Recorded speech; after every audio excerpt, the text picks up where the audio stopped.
Hi, everyone.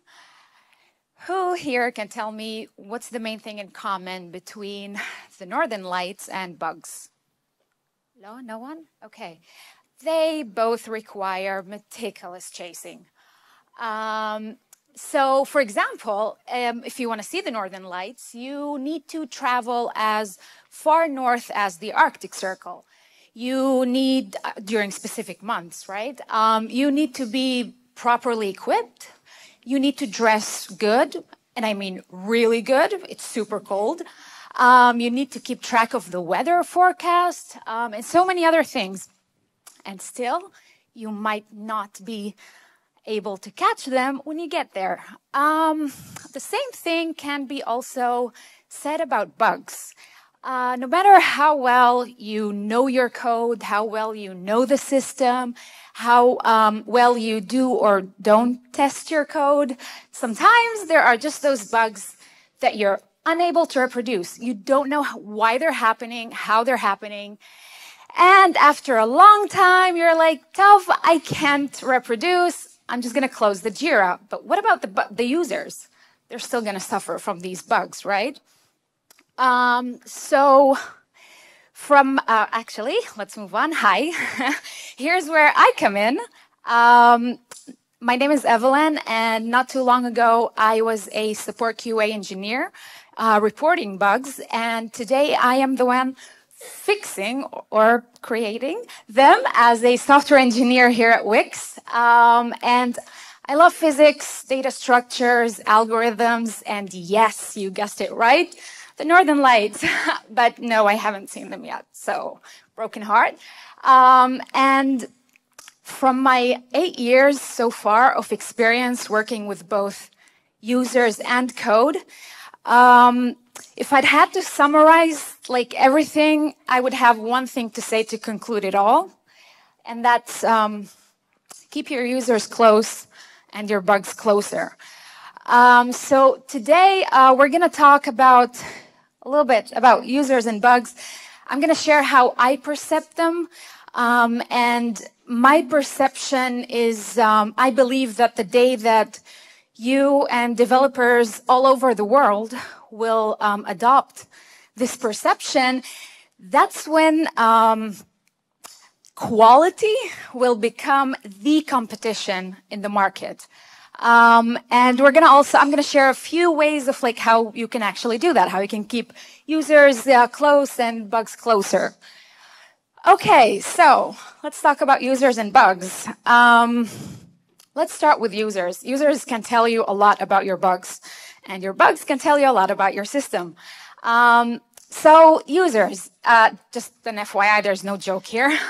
But having a lot of users is great for the short term, right? But for the long term, you want loyalty. Actually, you and your company's stock, right? Because the more users use your products, the more they're going to pay, the happier your stock is going to be, right? But then it also means another thing. The more they use your products, the more they're likely to find bugs, right? But that's great. That's amazing, because if they're loyal and they think highly of your products, and they're just going to tell you, hey, you have bugs, and don't take that for granted, because they're practically handing you for free. No one's paying them. They're handing you a manual of how you can improve your product's quality. And so basically, you know, they're going to help you improve your product's quality. And then again, that's going to lead to great products. Great products are going to lead to loyalty. Loyalty is going to lead to happier stock. But you get where I'm going with this, right? It's just a circle. However, like you look at it, you're like, this happy stock related to loyalty, to quality. But I think developers really need to start thinking, not just like we're going to write code, we're going to, you know, release features. There's also bugs. So let's talk about bugs. The greatest bugs are the hardest ones, are the ones that you're unable to recreate, you're unable to reproduce, you don't know what's happening there. you should hold on tight to those. You should embrace them because they're basically your fastest way to getting to know your system inside out. They're going to help you a lot, take you places in your code. Otherwise, you would not have, got to. And so you get knowledge as a developer. You know more about the system. But then also, again, it means experience, because the more knowledge you have, the more experienced you are with the system. And combining these two as a developer, you would also be able to impact, not just move your Jira from in progress to done. No, you're going to be able to impact so much. I'm going to say a sentence right now, and I want you to remember it for a later slide. Bugs can show the past, and they can also dictate the future. So, how can we keep users and bugs close? How many of you here are developers by show of hand? Oh, wow. Okay, great. So, first thing, read your users' tickets, okay? Even if you're a developer, you're not in the support team, sometimes, believe me, your bug is in the details. Not always support will be able to provide the best Jira, but that's okay, because it's so easy. You click on the ticket link and you read the user's description of the issue. And that also leads us to the next one. Oops, sorry. There we go. Turn your users' words into debugging tools. Now think about it this way. Every action the user describes they perform, it's just an API, right? Like an API in the UI that was called with arguments that maybe are correct, maybe are not, but hey, you wouldn't know unless you log them somehow, right? So just think about it like, you get to know like how users are describing things, and sometimes it's just like a combination of things. Like the user says, I did A, B, but then support is like, the user did B, but the combination is the bug. And so just listen to your users. Last one, find yourself a bestie from the support team. Just an FYI, I was my current team's bestie a couple of years ago, and look how it turned out. So the more you teach the support team, the more they know, the better the Jiras are going to be. And the faster your way is going to be to the bug, right? Because then you're going to get a perfect Jira with steps to recreate, with whether it's a regression, whether it's this, whether it's that. Believe me, it's a faster way to resolving bugs. So find yourself a bestie. All right, bugs, let's see. The holy grail question. When did it first happen for the user?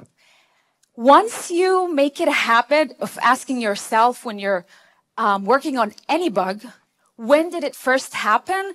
It's going to change your work life, because then you're going to start thinking where in time the code started breaking, because it could be that the user reported it today, but then someone pushed something 2 days ago, which is exactly the issue. And so at least it would give you a time frame.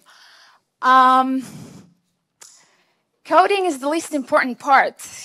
We're called research and development for a reason, right? Because you should research as much as you can, because along the way, you're going to learn a lot. And it's going to also provide you a better insight on what the perfect fix is going to be. Because I got to tell you, there's nothing I hate more than, just like, let's put a Band-Aid on something. We don't know how to recreate from scratch. We don't know the root cause. Let's just make something that will, fix it after it already happened. That makes our system not steady, not good enough. And remember the sentence I said before? So, again, sorry. Know thy bugs, know thy future features. Make it a habit to familiarize yourself with your bugs backlog, even if you're not assigned to all of the bugs. because that will give you the power of knowing when someone is working on a feature, which bug might screw up that feature. Because if we're not going to fix the bug, we're going to release the feature, and then basically we're going to have a laggy kind of like feature, and that's really, really not fun. Not for users, not for us.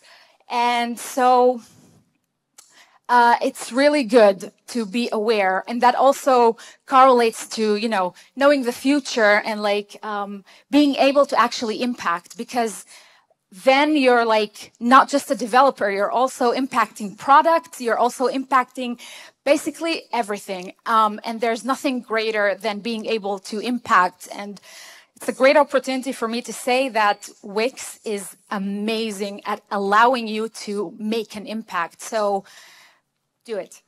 Make an impact. All right. So this is a picture of me from the future. I actually went into the future, got this picture, and it's when I stopped chasing the northern lights. I finally saw them in the future. But I'm still chasing bugs because I want to make our product better. And I hope that you will too, because at the end of the day, development is features, and features is like more users, and we want to be successful. So thank you all for listening. And yay.